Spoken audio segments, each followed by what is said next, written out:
On Memphis podcast with Aaron Shriver, brought to you by Arlo Revolution. Each week, Aaron connects melodies and memories with fans and artists from all genres of life. When all else in life is gone, only music will be left to leave the legacy of life's adventures. Please welcome your host for the Gainin Fast on Memphis podcast, Aaron Shriver. All right, let's see if this is all working now. I tried something new tonight since Facebook likes to change everything every freaking week with the shares and everything else. So let's hope everything works. If you guys are out there, everything sounds good, let me know. Give me a thumbs up.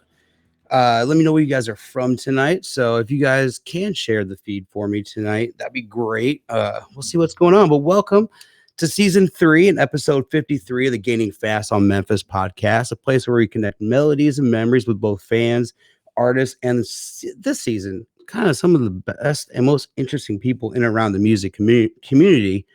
I'm your host, Aaron Shriver. Tonight, we're presented by our good friends over at Arlo Revolution, cinematic wedding films, music videos, and promos. You can find them over at arlorevolution.com. And our on-screen sponsors tonight are Art on a Higher Wire by Joel, original and custom artwork inspired by your life moments, treasured photos, and memories. You can find them all over the internet, Facebook, everywhere. And then Corey Oliphant and the original church choir. We're happy to have Corey and the OC on as a sponsor every week. They played a huge part in the launch of the show back in season 1, and it's continued support out of them and everybody else has just been phenomenal lately. We're getting some thumbs up, so everybody says they're coming in. It sounds like this sounds good, so I'm liking that. But if you guys are out there looking for ways to support the show, always we talk about it every week. Our heart is our Patreon. So if you could go over and check out our Patreon, that's definitely where everything's coming right now and really supporting this show. From any of our upload fees, everything is coming straight from our Patreon. This week or this month, we were supposed to draw a winner tonight, but I got a little busy earlier today and I forgot to print some names out. So we're going to draw it next week on next week's show. So you do have one extra week to get in on the drawing. Once you go over to Patreon, anybody that gets on the $5 or up sponsor tier, we will go ahead and enter you into that drawing. I will drop the link in the chat here in a minute. There we go. So if you guys are looking for ways to support the show, that's the best way to start out over on our Patreon. Link is in the comments. And then moving on, we just recently hit like almost 400,000 views. So if you guys are looking for sponsorships on the screen, we do have spots for 2 more.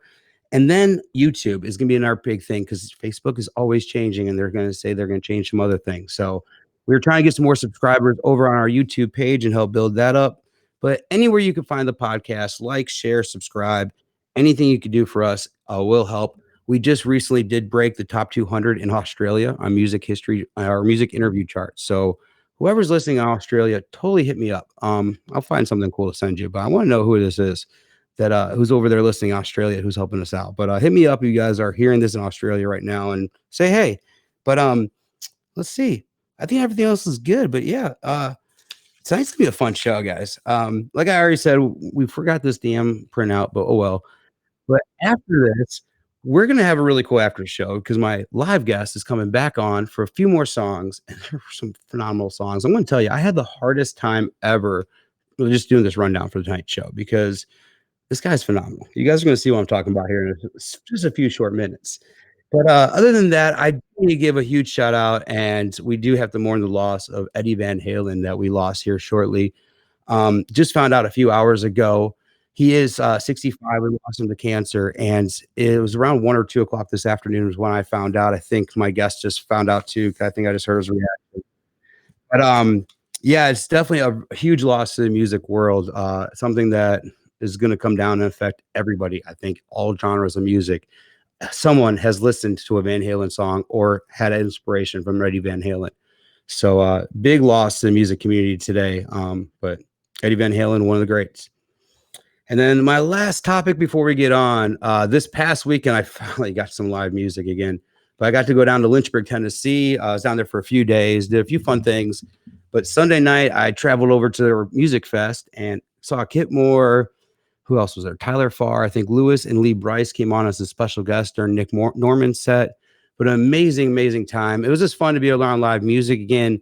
They had it running really well. Crowds were very limited there. So it was an amazing festival. If you guys want to check it out next year, definitely one that is going to go down in the books as one of my favorite festivals that I've ever seen. But really cool show and really well put together. So for a music fest, I couldn't believe it. And I had to buy a shirt because there's not many shirts out there that's going to say 2020 music festivals on them. I just don't know. We'll see what happens. But if you guys have not heard of my guest tonight, we're going to welcome in singer and songwriter and Fort Payne, Alabama native Jacob Stiefel. I first met Jacob probably about 8 years ago. I'm trying to think about where we first met. Is either he came up at my house and he stayed here, or I first met him at Big Shots. So we're going to have to talk about that because I was trying to think about it. But I really remember one of the first times I met him was at Big Shots. And he sang a church song of What I Almost Was, and it was just phenomenal. Nailed every single part of it and just seriously blew me away. But him and I have some history, and just a phenomenal singer-songwriter, and I cannot wait to just break down his career and talk to him. So let's bring him on in.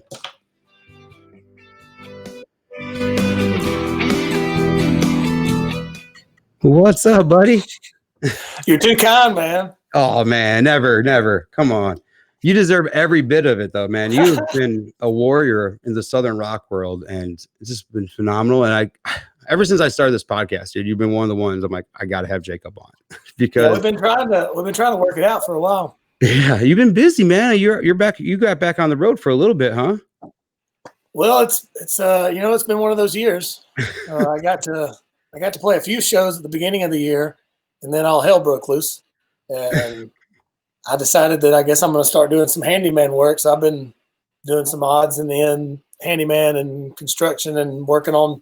I build tables on the side. I got side hustles on side hustles on side hustles, and so yeah, I saw you had like a little furniture thing going somewhere. I think on Instagram or somewhere. I saw you post something, and then are you still driving too? Because you were doing. I know you're driving for a little bit. Yeah, I did the Lyft Uber thing from like 2014 to like 2018 or so. And then around 2018, that's when I started kind of building things on the side. So I've always played music.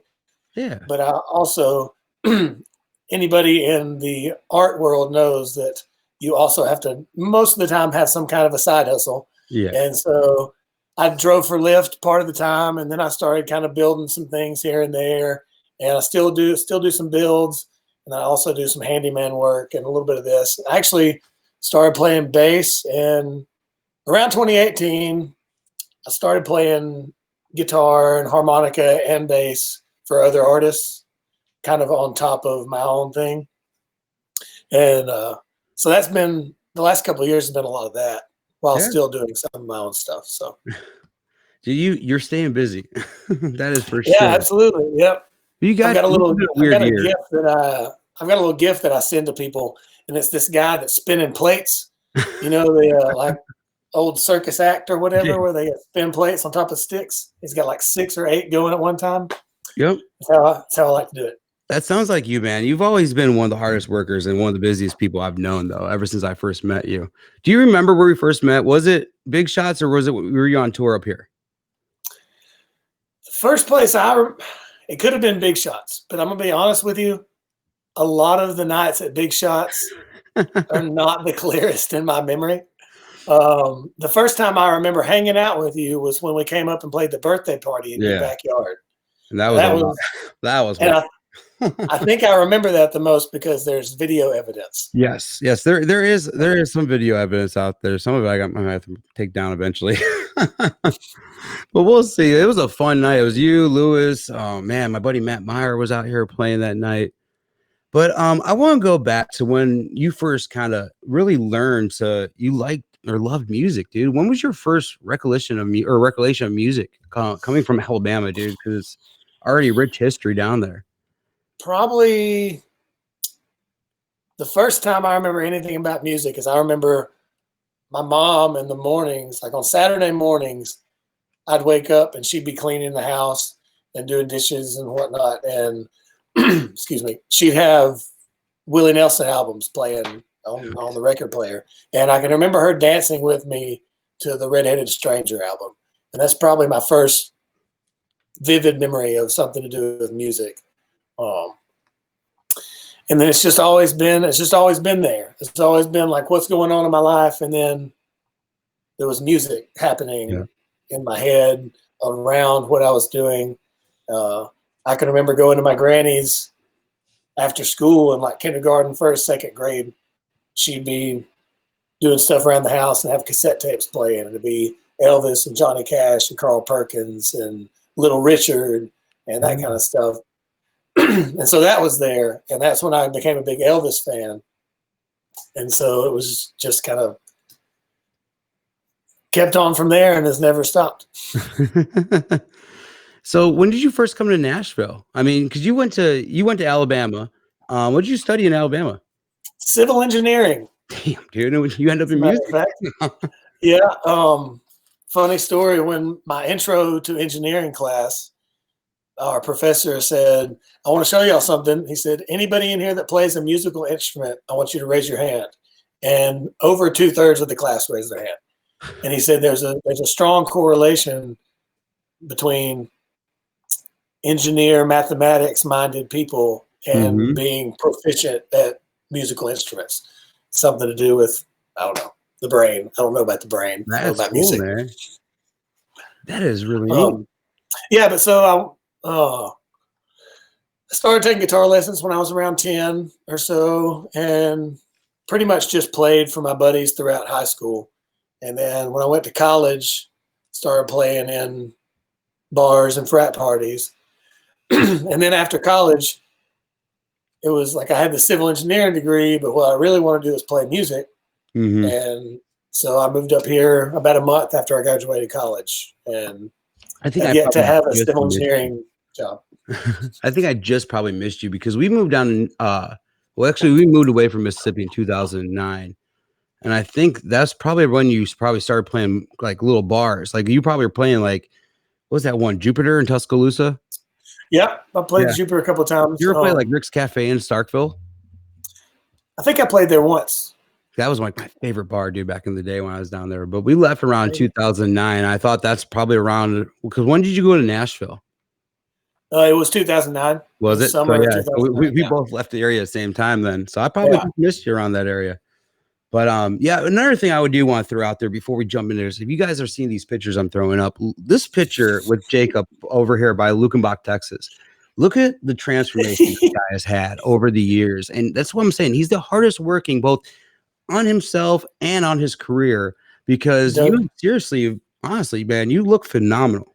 So well, thank you. I just wanted to throw that out there though. But so people probably don't even recognize you, because honestly, if anybody's looking at this picture, like, who the hell is this guy? Yeah, I didn't even notice that. You dug up some old gems there. I had digs. So who, and this other one, who's the guy with you where you're sitting next to? Oh, that's my cousin, my best friend in the world, Mr. Chance Gray from Fife, Alabama. He's got the Fife Red Devil shirt on there. And he went to Nashville with you, right? Yeah, well, he moved up here. We lived in Tuscaloosa together when we went to the University of Alabama. And then I moved up here in 2009, and he moved up about a year later in 2010. And we've been roommates off and on since then. We've written together. A lot of my songs, he and I have written together. And worked together in many songs that are out there that you wrote. And well, I know he's had a really cool success story too. I mean, he's worked with Taylor Swift. Now he's out with wasn't he with Isabel for a while too? And yeah, he's been with Jason Isbell for I think over 4 years now. And his, like, I'll have to have him on the podcast down the road, because his story with Isabel was really cool. How he got the gigs. I remember hearing him talk on your show about it, and how he was just a fan. He just kept on asking, "Hey, you guys need a new job or need somebody?" Wasn't that what he was saying? How he got the job over there? Oh yeah. by the way, Karen, Roll Tide, I see you over there, and then see you in the chat room over there.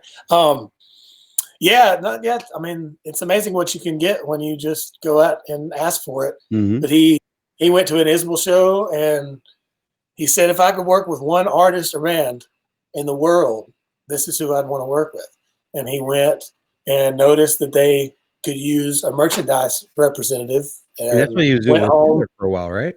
Yeah, and he went home and dug around and found his Isbell's management's email address and emailed him and said, "Hey, I think I could add to your team." And they said, "Come on down."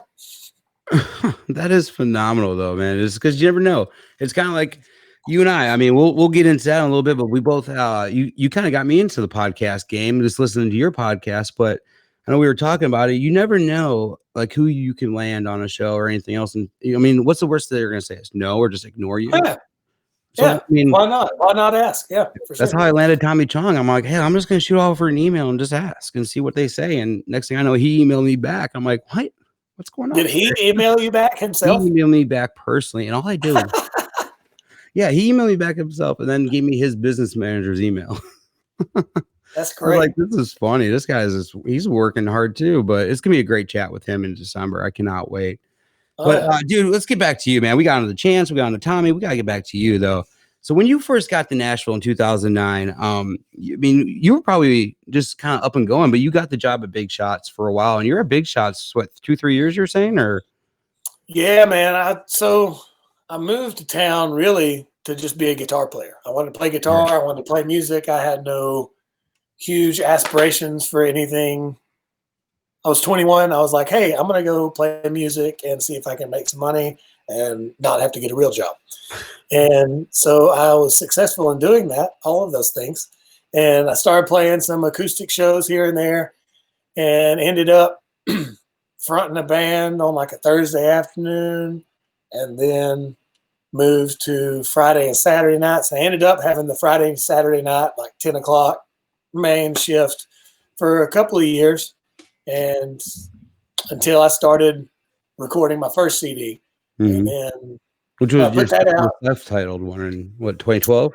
Yes, put it out in February 2012, and started to be like, okay, I've had a lot of fun here, but like, what's the next step? You know, like, what do I want to do now? I don't want to just stay here and do the same thing over and over again.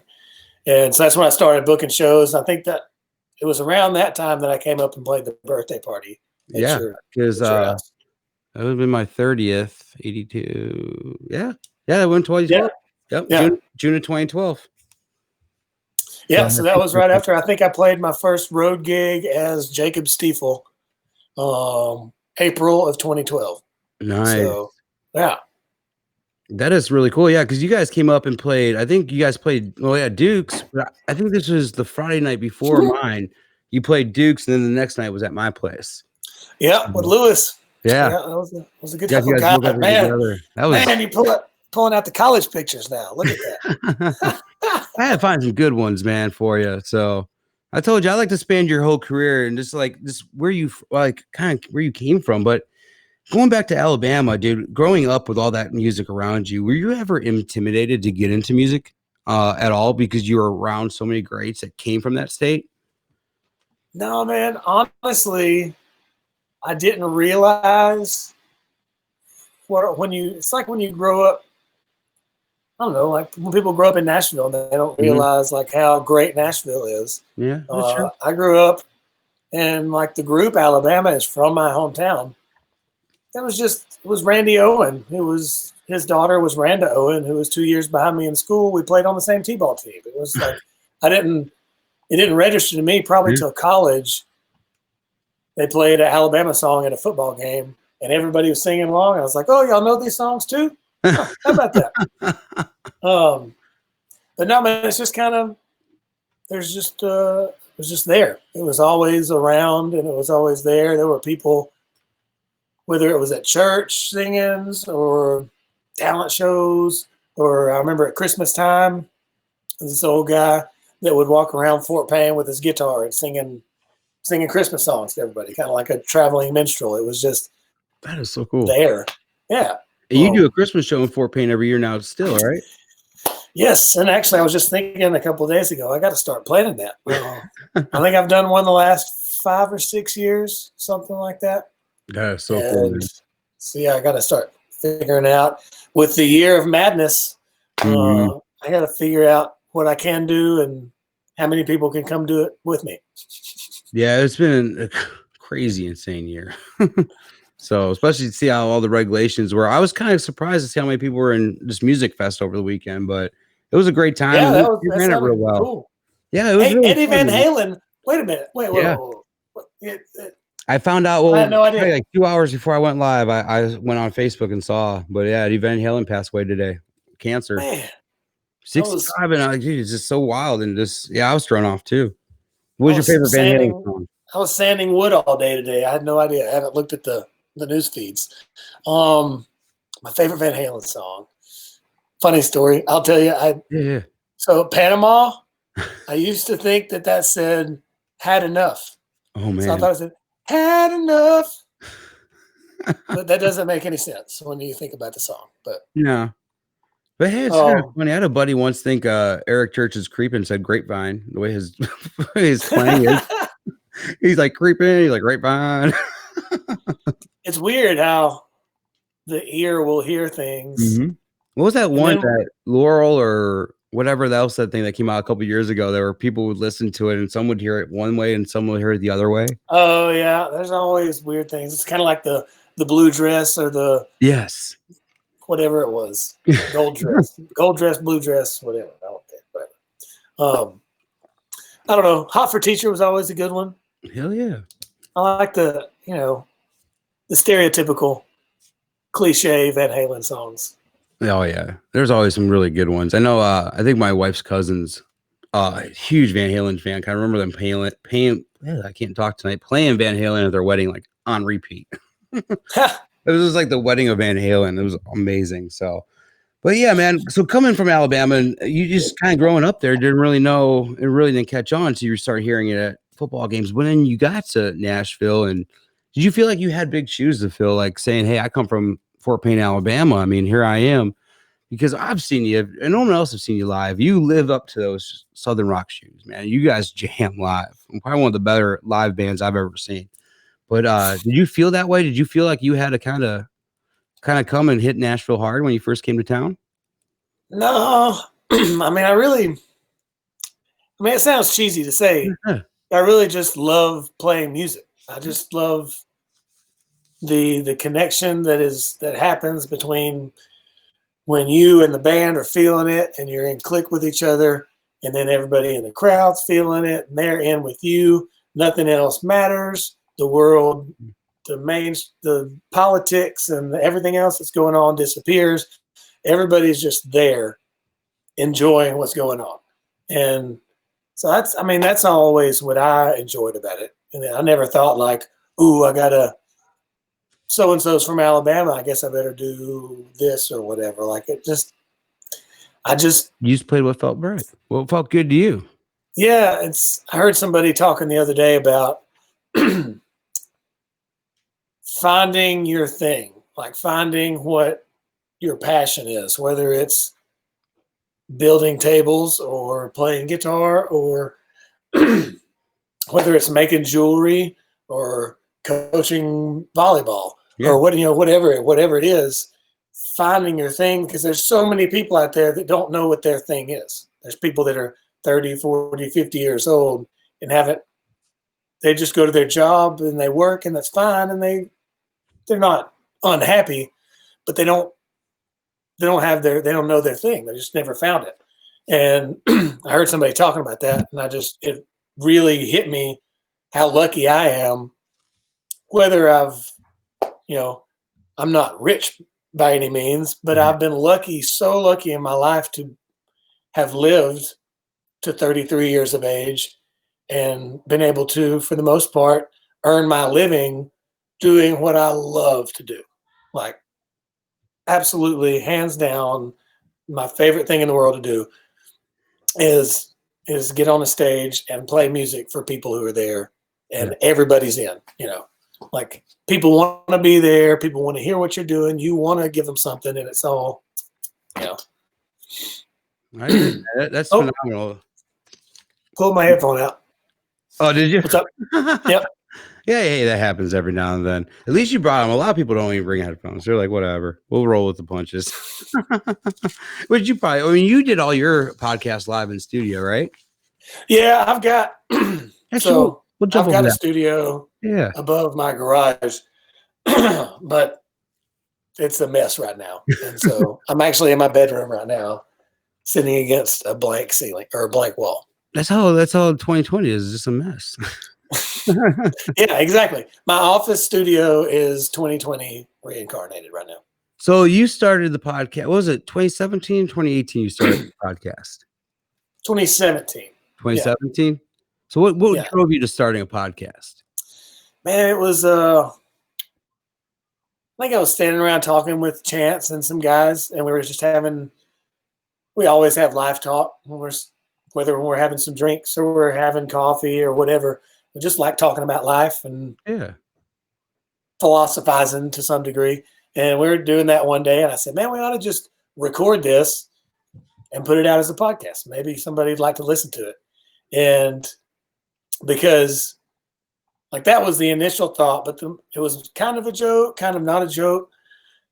But the more I thought about it, the more I really realized that the most I've grown as a person and in my life is from long conversations with people who are different than me. Exactly. And learning how they got to where they are, why they believe what they believe, the ups and downs and positives and negatives of all the in-betweens. And because that really started when I started going on the road and playing music, and I'd have different musicians with me at different times. And it'd be guys that grew up in the Midwest or out West or in the Northeast, and everybody have different experiences. And I just feel like everybody should experience meeting other people, or at least talking with other people, or hearing different people talk about why they believe what they believe. And so I just kind of wanted to do that in a podcast form. And I did it for a couple of years. Dude, it was phenomenal. I'm going to tell you, your podcast is the reason why I'm even doing mine, dude, because like it just drove me every week. I was listening to yours. Every time you came out with a new episode, it just was phenomenal. But I know we talked briefly, but you interviewed Waylon Payne, and that was one of your best interviews I think you ever had. I felt you almost broke him down in a way and got him to talk about things that was really deep. And that's what kind of drove me to really start with mine and kind of really have like some deep talks with some of these people. Like you were saying, some of the best talks you have, you just got to record them because people could learn stuff from that. And last week I had like an ADHD episode, which was phenomenal for myself. And I got really good feedback from it too. But wow, your favorite episode. What was your favorite episode you think you've ever done? Well, selfishly, I would say I did an episode with my grandmother on her 90th birthday, which was 2 years ago. But man, there were so many good ones. I mean, Jimbo Hart, who is Jason Isbell's bass player, was a really good one. That Waylon Payne one was great. Talking with him. There's my granny. I was sad. I knew I had a picture of her somewhere.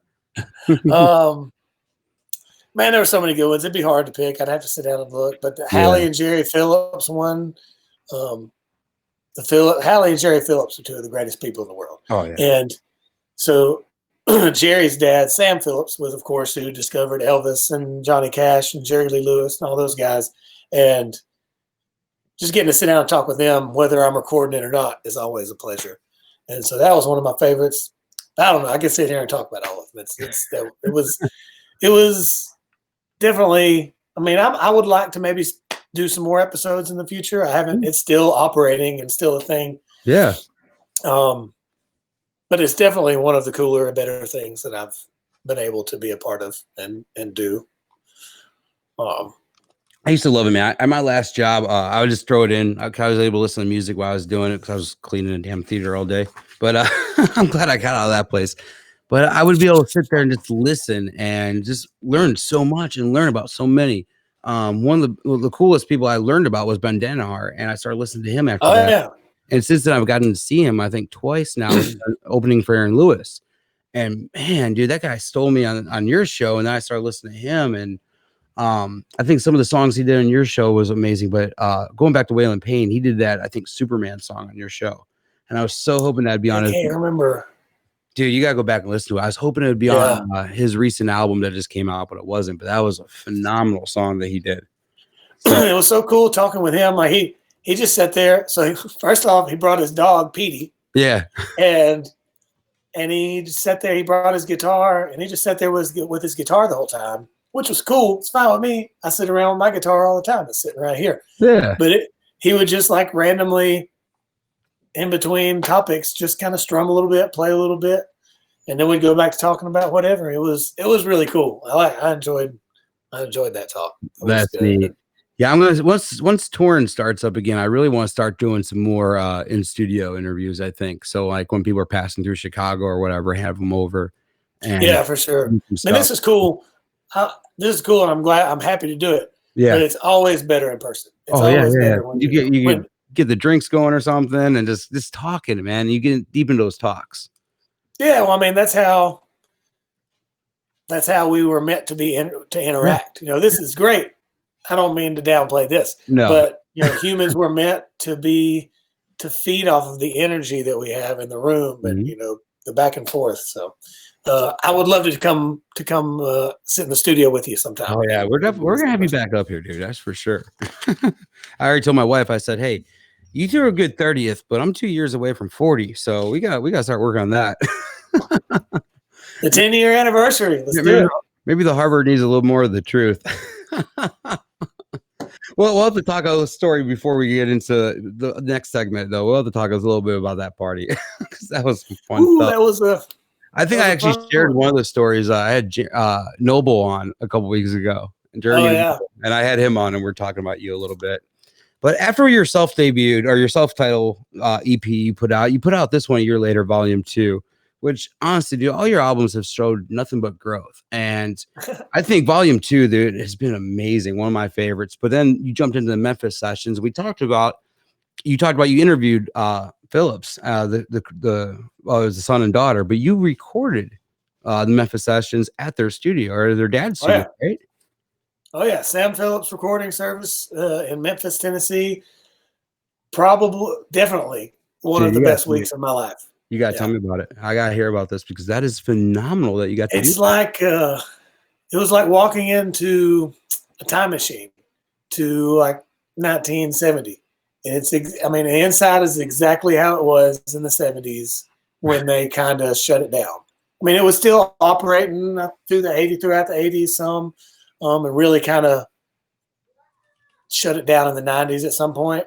But the whole time, like it's still decorated and everything looks just like it did in the 70s. And it was just the vibe in there was just so good. And I had such good musicians there. And Matt Rossbang was engineering and mixing. And he was just awesome. It was just all around great. It was great. Like, there's probably a weird vibe just because everybody that's probably recorded there, dude. I mean, it's probably almost like a chill in the air just being in there. Yeah, I mean, like, so that studio is the one when Sam Phillips, he was at Sun Studio that was down the road from there. And that's where Johnny Cash and Jerry Lee Lewis and Elvis and all those guys played. Yeah. And around, I can't remember the exact year, late 60s or somewhere in there, he sold that studio and moved down the road to this one and had this one like custom built exactly how he wanted it, everything top to bottom. And so then, like, I remember we were standing there one day, there's a bar on the second floor or third floor, somewhere up there. And we were standing around having a drink and talking. And Jerry Phillips said, yeah, I remember having a drink here with Elvis one time. He was sitting right there. Man. Like, what? Dude. It's really cool to hear those stories because I mean, unless you're in that situation, you never really get those kind of stories out of people. I mean, history like that. The stuff, the stuff I've gotten to do and the people I've been lucky enough to meet and call friends. I don't know. I'm just lucky. It's great. You got to do some phenomenal stuff, man. just to see what you've gone. But where's your future? I mean, where do you think you're gonna go? I mean, I don't know. Where do you think if you find that out? Let me know if you find out. Are you working on any new music, or you probably wrote a shit ton this year, haven't you? I do have. I mean, I've definitely got an EP's worth, if not a full CD's worth. Nice. Of songs from the past few years. I've just kind of been sitting on it. Like I feel like somewhere around 30 or 31, which is a couple of years ago. Yeah. I had the thought of, and I wouldn't trade any of it. I wouldn't take back anything I've done, but I spent so much of my 20s like, oh, I've got to record this. Oh, I've got to get this out. Oh, we got to do a campaign for this. Oh, I've got to go play these shows. Oh, I've got to do this. What's next? What's next? What's next? I feel like I got to about 30, 31 and thought, you know what?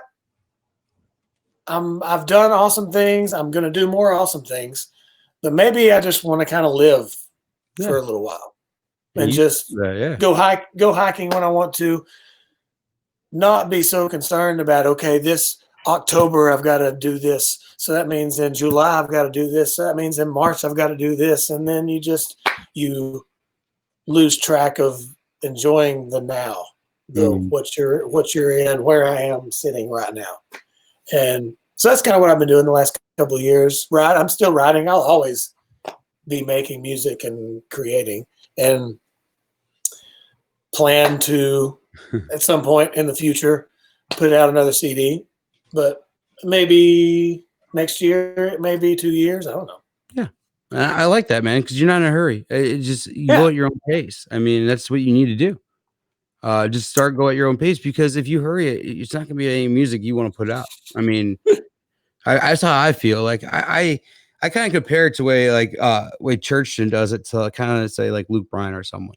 Like you could tell when the music is just like pop watered down bullshit that they just pushed out, or you could tell when someone's actually taken time to make an album and make it something that's special. And that's why I think it's nice when people take breaks and take time to kind of really find their next album and find out where they want to go. Yeah, for sure. I mean, because honestly, like I said, you've matured so much musically on all your albums, and they just keep getting better.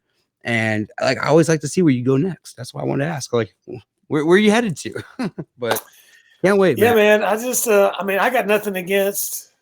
Like, I got a lot of friends that write for a living. They've got publishing deals, and I play bass for CJ Solar. He's a country artist, and he's got a publishing deal. He's had some really good cuts. He just got a #1 last year with Morgan Wallen. And I love CJ. I love playing bass for him, and I love the band. So I got nothing against that realm. But personally, me as a writer, as a songwriter, I like to just, maybe I won't write a song for 3 months, and then maybe I write 3 in a week. It just kind of depends on when I get moved, when I feel like, when I'm driving down the street and I think, oh, that's a cool line, I'll put that down on my phone, and then maybe that weekend I go back and revisit it and finish the song. And see where just kind of, yeah. So, what song of yours did you take the longest to write? The longest. Because everybody talks about, like, they write a song in like a day or just nab. I'm sure you probably had some that you worked on for a little bit, because you have a couple. Okay, so probably probably What I Can't Have. All right. From the Memphis sessions. Yeah. I had the chorus of that for a while, just saved in my phone, and I didn't know where it was going. I just had the chorus written down and saved. And then I was driving from Austin to Fort Worth, Texas, like 2014 or something like that, and said, oh, I've got this chorus, I should do something with it, and just kind of came up with other words. I don't know. And there it was right there, huh? But yeah, so that's probably, I guess, was the one that took the longest. But it wasn't like I was fretting over it. I just had, at some point, I had the chorus, and then later on came back to that and thought, oh, I'm going to add some stuff to that. That's awesome. It's awesome to see how songs do take like the journey and how they start from just a little bit on paper and just like an idea, and how it is born pretty much into what they are. So, like I said, it was so hard sitting down picking all yours, because just going through, you only have 3 EPs, but it's like, damn, a lot of good tunes out there, man. There's so much probably no one's ever heard too. Because I know you never. Which one I got you playing? I think Blind Trust. You have never released that one, right? No, I wrote that like right after we recorded the Memphis sessions. Okay. Like a month after. That's probably one of my favorites. Like, what? I couldn't have wrote this right before we recorded the Memphis sessions. But right. But yeah, that'll it's one of my favorite songs I've ever written. Yeah, that'll definitely be when I was like, oh, dude. That'll definitely be on the next CD for sure. Like I said, you keep getting better, man. Every time I hear you, and the last song you probably put out was "Blind Trust," and it's probably one of the best songs I think I've ever heard you release. Because it's I appreciate it. phenomenal. That's what life's all about. Yeah, dude. And it's awesome just to see the growth in you. So, but yeah, man, when you guys came up here, that was fun, dude. We almost got shut down by the cops that one night. I found these pictures here. Well, don't you remember that, dude? You know, you remember the Phil Potter story. When Freebird. Oh, no, yep. I do remember that. He tried so the cops were at the door in the backyard, I think, watching you guys. Like, they're like, okay, I think they really enjoyed it. Like, let them sing one more song. And you looked at me, you're like, all right, Trevor, last song. Which one do you want to be? I'm like, dude, you got to play Freebird. When you ask an Alabama guy to play Freebird, you're going to get like the 9-minute long set. Yeah, I'm pretty sure I got mad at Phil because he ended the song like 6 minutes early. Yeah, and I said, you end the song when I tell you to end the song. And he's like, yep. And he got right behind that drums and sat back down. And y'all, because he's afraid he was going to go to jail. I'm like, y'all, no one's going to jail. Don't worry. You're going to be fine. Nobody's going to get arrested for playing Freebird. No, not at all, man. It's not going to happen anywhere. Like I said, I think they were standing there with smiles on their face. They were loving it. So, all right, man. We have a little segment I do called Hot Seat, where I ask you about 9 questions. We see how long we can get through them, or how fast we get through them. We didn't really make the 60 seconds. We just see what happens. So, your dream Crossroads episode, you and someone from another genre. Who would it be?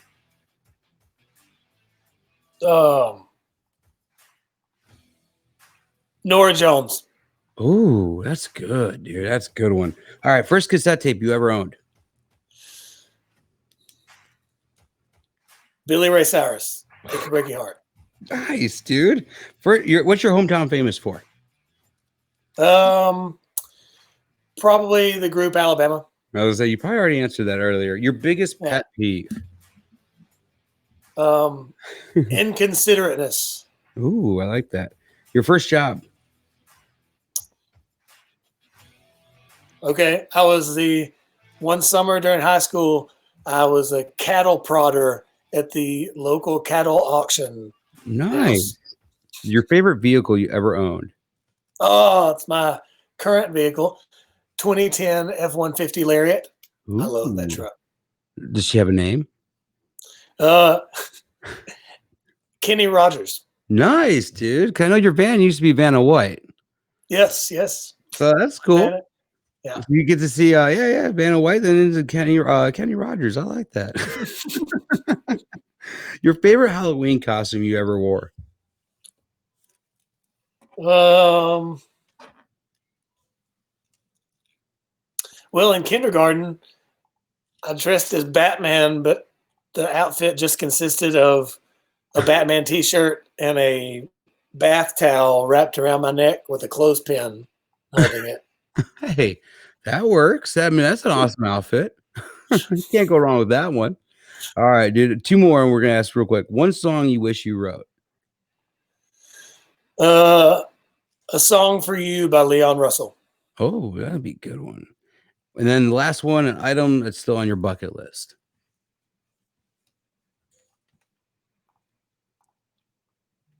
Oh man. Place you want to see, something you want to do, or maybe a venue you want to play. I'd like to meet Willie Nelson. Does that count? I got to do it one time. One time I got to meet Willie Nelson, dude. It was a phenomenal. So quick hi bye, but man, would love to do it again. But yeah, dude, that counts. That's definitely bucket list items. Meet Willie Nelson. That would be a fun one. I want to hang out with him a little bit longer, but hey, it happens. All right, man. We're gonna get you to play a couple of songs if you're cool with it. The first one, I really would like for everybody to kind of really listen to, because I want to pick 2 really good ones for the main show and then a couple for the after show, or save a few better ones for the after show. But Dude's Playing Blues, man. Break this song down for us, like kind of when you started writing it and kind of where it came from. Yeah, man. Firstly, am I playing these songs? Yeah, weren't you? Oh, all right. Sure. I thought you were. I thought you were going to play them, but yeah. I thought you were playing them. I know how to play them. All right, cool.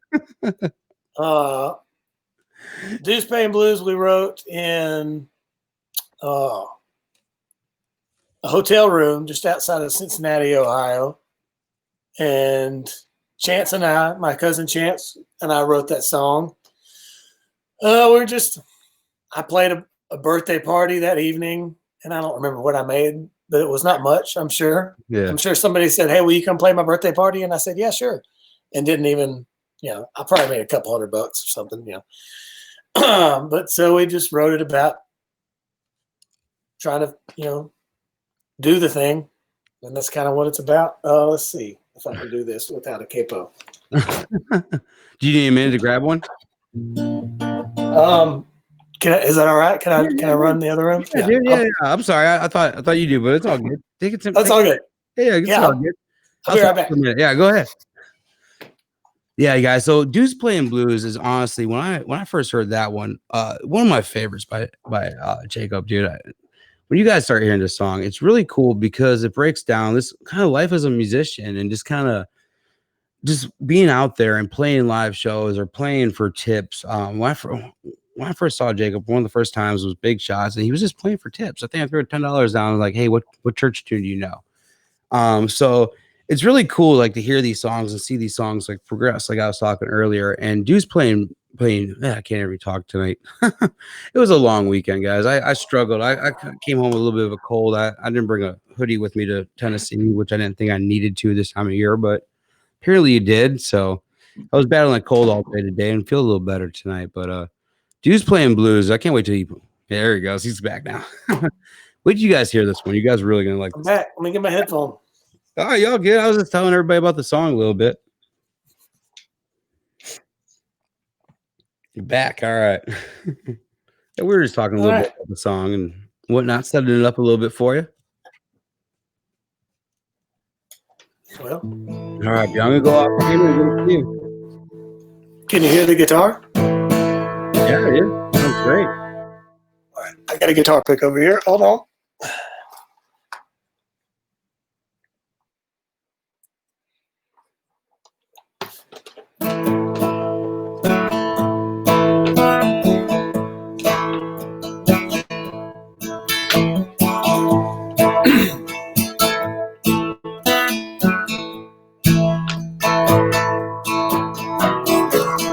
People say I'm living the dream. I'm not sure what that means. Highs and lows and in between. Sometimes get the best of me. I've seen things people want. I've done things that most men don't on these highways and interstates. A lot of hurry up and wait, in and out of hotel rooms. And baby, I'll be home soon. Now you'd think twice if you were in my shoes. And it was you with these dues paying.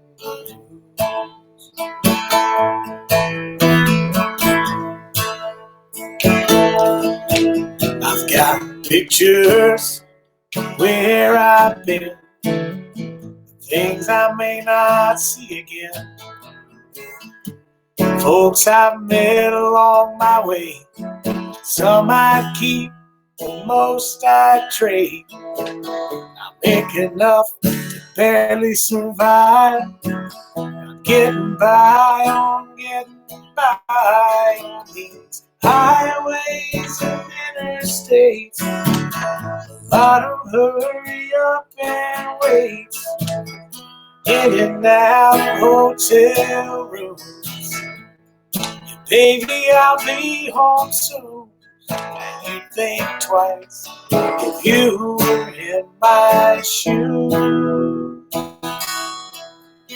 And it was you with these dues dues paying blues.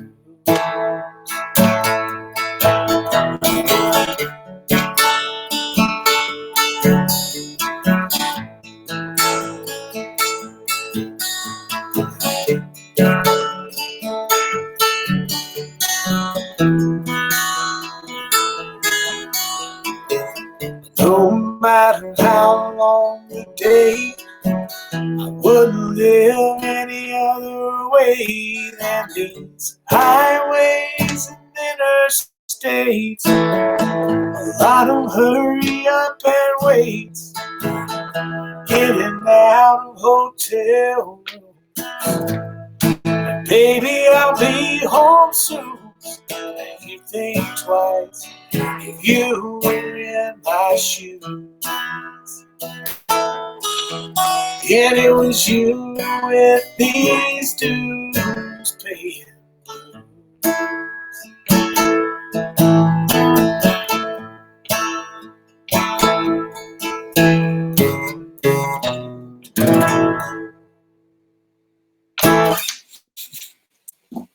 For you playing that last minute, that's awesome. That was phenomenal. Great, dude. I just love that song because it just breaks down and it's kind of like I love it. It feels like when you're playing a show for tips to show that you actually are making some money on. It's kind of shows the whole process of music because you're gonna play the shitty shows, but you're also gonna play some really good paying shows too, and that's just kind of what gets you from one show to another. At times, true, right? True words. So, preach.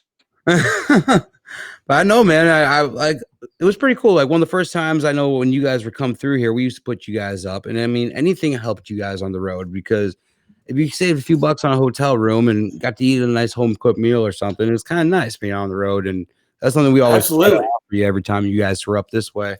So definitely a fun time. But kind of brings me into my next song. The next song is "Blind Trust," man. That song is where did that song come from for you? That was my 28th birthday, which would have been August 14th, 2015. Yeah. So yeah, it was right before we went into the studio to record Memphis sessions. Mm-hmm. And I played an acoustic show that afternoon here in Nashville. And for some reason, throughout the day, I had the line stuck in my head. Let's see. Being brave and being stubborn, one looks a lot like the other. And just thought about that all day for some reason, thinking about, people say, oh, you're so brave, you're going after your dreams, you're chasing what you want, and thinking like, yeah, am I brave or am I just stubborn because I'm on this path and I don't want to give up and I'm not going to do something else, And so I was just kind of battling with that in my head and thinking about that all day, and then went home after the gig and sat down and poured a glass of whiskey and finished the song. Dude, that's awesome. It's honestly, personally, my favorite song of yours that you've ever done. I mean, everyone is good, and one of my favorites. This one by far is my favorite because I'm married with kids. I'm a family guy, but I love being away at shows. I love doing things and being out there. Yeah. I mean, that's why I feel like I'm alive. I mean, especially like being there at that music fest this weekend, being on the road. I miss them. Hell yeah, I miss my family. Every time I'm gone, I miss them all the time. But for me, this song just means so much, dude. Like and I mean, so writing this, there's the line in the chorus that talks about, it's like a family man who always wants to be gone. Of course, you love your family, yeah, but you like to go and do things. Mm-hmm. Of course, I love playing music and I love going on the road and playing music, of course. But I also my daydream is having a normal life. Yeah. Is dreaming about having, a wife and kids and the pool and the regular job and the whatever. You're pulling the deal. You might need to stay home a little more often now. Fill in the blank of your American dream, whatever scenario. I mean, kidding people don't count either. We already got those now. All right, man. I'll throw it back to you. There's Blind Trust. Oh, well, let's see. Can you hear that all right? Do I need to use a guitar pick? No, man, that sounds good. Okay, cool.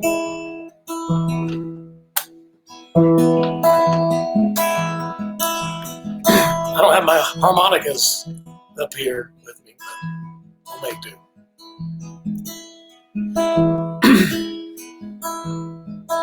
Being brave and being stubborn, one looks a lot like the other. Sometimes I wonder which I am. My daddy said, hold your head up high. If you're gonna do it, son, you do it right. And I've been burning my life at both ends. In this life of a gypsy that wants a home, it's like a family man who always wants to be gone. And in the dark of the night, nobody wants to be wrong. So I'm blind trusting this road I'm on.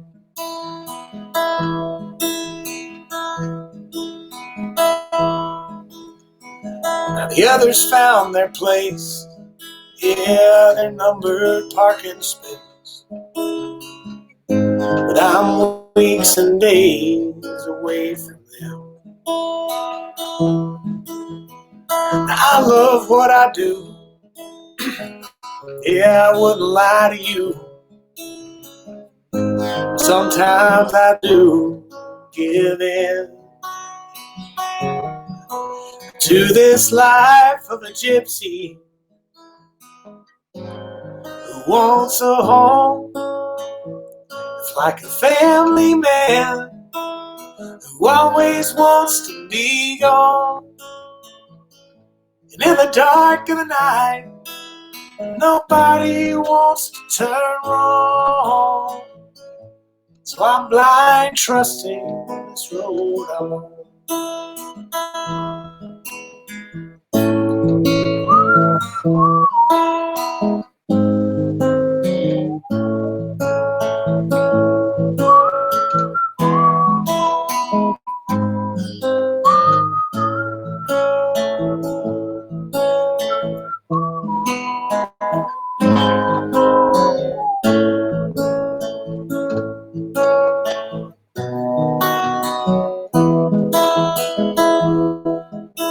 Yeah, this life of a gypsy who wants a home, I tell you it's like a family man who always wants to be gone.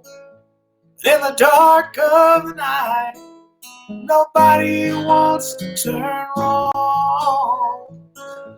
So I'm blind trusting, I'm blind trusting, and I'll keep on blind trusting this road I'm on. Yeah, I'm just blind trusting this road I'm on.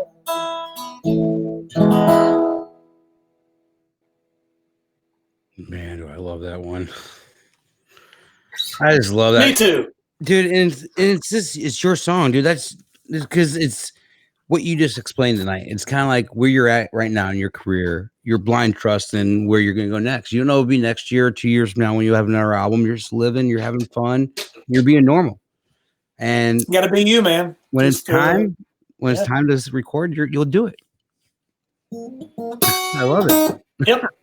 So, man, go ahead and tell everybody where they can find you. I'll go ahead and share links in all the show notes as well. But where are you most active on? Where can they find and keep up with you? Where you'll be, or where you'll be out with CJ if you guys get to tour again? Oh, yeah. I mean, probably Instagram. It's probably the most active. I mean, I've got the Facebook page and this YouTube page. I haven't put anything on in a while. Probably should. But yeah, I usually throw stuff up on Instagram pretty often and active on there. And I run everything. So shoot me a message, say, hey, whatever. It's all me. You must tell them how you thought of the show. If you guys liked it, if you guys didn't, then find someone where the last name's spelled a little differently because it's very common with his name. I love that you did your podcast with Don't Stifle Me because, man, dude, even on how many billboards have been spelled wrong? Most of them. Most of them. Yeah. I think Dukes was always spelled wrong. Every time you played Dukes, he never knew what the hell was going on. Chris, you're a sweetheart. Yeah. I miss you, Chris. He was helping me pick the set list for because it was so hard. One of my best stories, before we wrap this up and we take a break and go to the after show with Jacob, is I'm not friends with this guy on Facebook anymore, so I could really tell this story. If you ever played Dukes again, I'm sorry, but they booked Jacob at Duke's Saloon. I was there that night. This is in Kenosha, Wisconsin. I was there hanging out, and the power goes out. I don't know if someone hits the damn pole or something, but the power goes out. Somebody ran into the transformer. Yeah, within the first 10 minutes.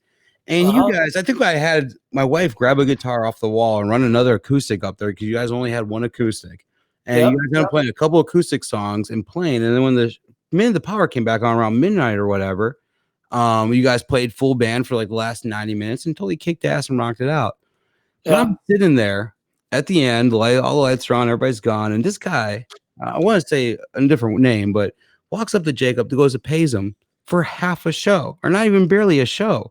He goes, well, you guys didn't play, da-da-da-da. And Jacob looks at this guy and goes, dude, your power went out, and we still sat there, and you're going to do I'm like, and I'm thinking, this guy came all the way from Nashville. I'm like, dude. So I'm going to out him, but that was the most bullshit thing I've ever seen, because you guys still sat up there, rocked it, and played one hell of a show, and that's the kind of guy you were, and you are, because it didn't matter if there's power or not. It was dark as hell in a bar. I think you guys had like little miner hats on and was still playing music, sitting there on acoustic guitars for people that were talking over you guys. Didn't give a shit what was going on behind them, but you guys were still up there playing because that's what you're paid to do. And this guy tried to freaking undercut your pay. And I was just, oh God, I was so pissed that night. I think we grabbed our pieces and just got the hell out of there. Yeah, he said something about, he said something about like, hey, since the power went out, could we just pay you half? Yeah. And I said, no. You didn't get half the show. I still played. Yeah. I said, man, the contract said, this much. Yeah. Yeah. How much I'm going to need. No, there's nothing in there about no power outage or some drunk guy hitting the transformer down the street. Yeah, I know that. I don't even think he owns it anymore. I think somebody else owns that bar now. I haven't been over there for a while. I know Kenosha's been kind of in a bad place lately, so they're kind of getting back together, which is nice. Yeah. All right, man. Well, I really appreciate you spending the last hour with me, dude. It's been phenomenal. Go ahead, take 15 minutes, get whatever you need or whatever, and then I'll same link. We'll hop on that after show and play a few more of these songs. Cool. I'll go grab my harmonicas. How about that? Yeah, dude. Oh, dude. When you guys hear this guy play harmonica, I'm going to tell you, if you're not on this Patreon after show, get on it soon because this guy is phenomenal, especially on the harmonica. Dude, I just can't believe like some of the stuff you have done and created over the years. But check out this guy's YouTube. It will be in the show notes for sure. And if you're on our Patreon page, we're gonna be back about 15 minutes or so with a few more songs. So, but thanks again, Jacob, for hanging out tonight. Yeah, man. We'll talk soon. Thanks, man. All right, man. All right, guys, another phenomenal show tonight. I really enjoyed that. We are going to bring Jacob right back in about 15, 20 minutes on our Patreon after show. Next week coming on, I'm going to have another good show. Another good guest, Probably another good show, but we'll see. I'm not going to try to sound like that, but another good guest. My buddy Trevor's coming on next week, guys. And if you guys never know or heard who Trevor George is, you're going to find out in a really cool story. He is a diehard Eric Church fan. He has one amazing job right now, videographer for Garth Brooks. So we're going to talk about that, but that and so many things next week. And I can't wait. Thank you guys for an amazing night tonight. Memphis podcast with Aaron Shriver is brought to you by Arlo Revolution. As we close the book on another chapter, remember, music gives a soul to the universe, wings to the mind, flight to the imagination, and life to everything. Next week, Aaron connects more melodies and memories with other fans and the artists they love. Thanks for being a part of this musical journey, and we'll see you next time on the Gainin' Fast on Memphis podcast with Aaron Shriver.